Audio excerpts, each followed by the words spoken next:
Hello there, I'm Black Bright, broadcasting out of the UK. Welcome to my channel. First time you're passing through, please click the thumbs up. That'd be really nice. And that tells me that the video I'm doing resonates with you. If you put the thumbs down, it means that it did meet your expectations. You can have a look at the comments, you can interact with my subscribers, and you can press the bell icon if you want to hear more about what I put out. But to be honest, I could be talking about anything. So if you just want to keep informed and you don't want to miss anything, just click on the bell icon. Now, what I wanted to do today is talk about how to be a parent. You know, we all come into this world. Well, we come into this world as children, as babies, and we are reliant on our parents to look after us. And a lot of times, as children, we have expectations of our parents that they're going to be loving, that they're going to be kind, that they're going to be supportive. And when they're not there for us, we end up feeling, abandoned, neglected, abused, whatever it is we feel.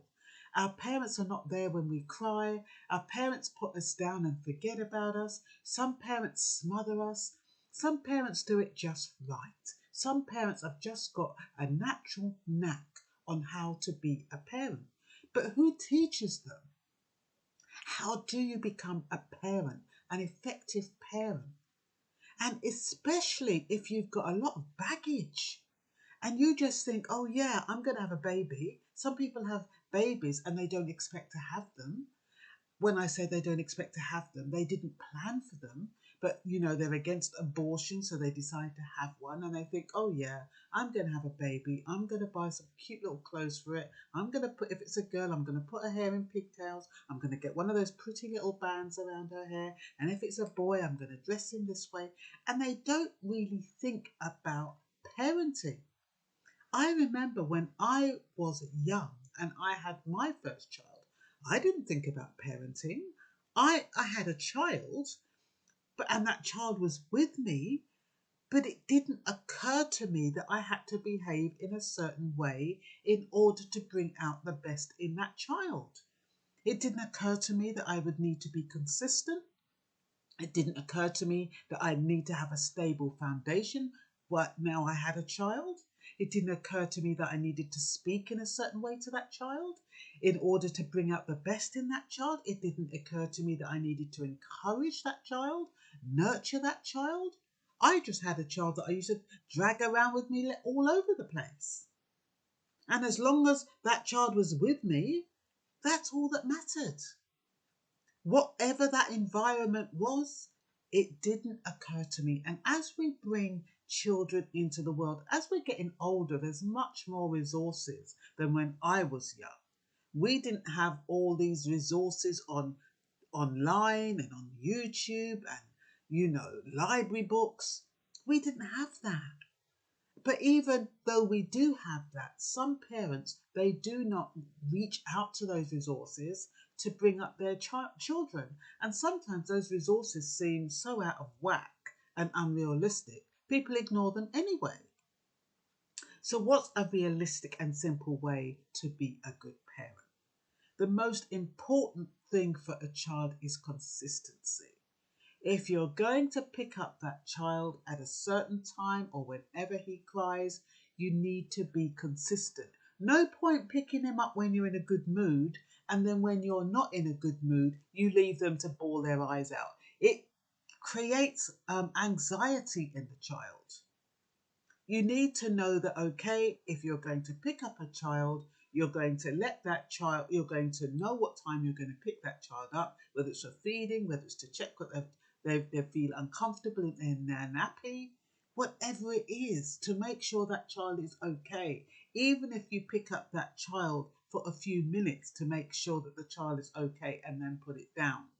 You need to attend to the child in a consistent manner. Consistency is important. That's the first thing. Stability. You need to have a stable home. It could be one room. It could be a bed set, but it needs to be stable. That child needs to have a stable environment. If you're a one-parent family, that child needs to see that one parent in a consistent manner. That doesn't mean 24 hours a day, but it means if you're coming home at 6 o'clock, you're coming home at 6 o'clock. Have you ever had a cat I used to date somebody who had a cat, and every time at 5 o'clock, that cat would get at the window and wait for um, my fella to come home. And it just knew what time to expect. And all I'm saying is that children are like that. You raise their expectations. And I'm not saying that you must never disappoint your child, because life is full of disappointments, and you have to kind of um, groom your child so that they will know how to handle disappointments, but not thoughtless disappointments, not where it's because of your thoughtlessness and lack of consideration. It's really important that children have discipline as well. And when I say discipline, it's so that they're accountable for their actions, so that boundaries are put in place and that you stick to those boundaries. You don't say, "Oh, I'm not going to let you go upstairs," and then within 5 minutes, when the child goes upstairs, you don't say anything. Or you're going to sit on the naughty step for 15 minutes, and then after 5 minutes, you say, "Okay, you can go." Children need to know that what is said, you mean. So they need honesty, they need openness, they need transparency. And please don't curse at your children. Please do not curse around your children. Even if that is your normal frame of speech, it's agitating and frightening for the child. And you're teaching them a language that they cannot use in the social fora. You know, when they go out for a job, you're kind of putting in their subconscious these words that are not healthy for them to use outside the family home. And they're not going to be able to gauge when they can use those words. So always talk appropriately in front of your children. That's very important also, so that they know the boundaries. Or even if you say to them, "Oh, mummy said a naughty word," or "daddy said a naughty word," we mustn't say that in front of A, B, C, D, and E. Or, "I'm sorry, I said a naughty word. I shouldn't have really said that word in front of you." And so that they know that it's not right, even though you can say it, it's not right to say it in every situation. You kind of give them some kind of understanding, as opposed to just, letting it all reel out of your mouth in an uncontrollable manner. What else is there? Stability, consistency, discipline, boundaries. I've already said that. I think the most important thing is loving and caring for your child, nurturing. And even if you need to discipline your child, tell them off, you hug them afterwards and say, "I love you." So they don't equate disciplining them with rejection, or that they're not needed or they're not loved. You can discipline a child. I'm not talking about abuse, but you can discipline a child, and then you can say, "Mummy is really angry with you," or "Daddy is really angry with you, but Daddy loves you very much. Mummy loves you very much. But please don't do so and so again." So the child has some idea that, okay, there's certain things that are not acceptable, certain things that have consequences, but it doesn't mean the love is any less. And you have to remember one thing: you don't own your child. A lot of parents think they own their child and they can do whatever they want with their child. We know that that is not true. They're born with an NHS number.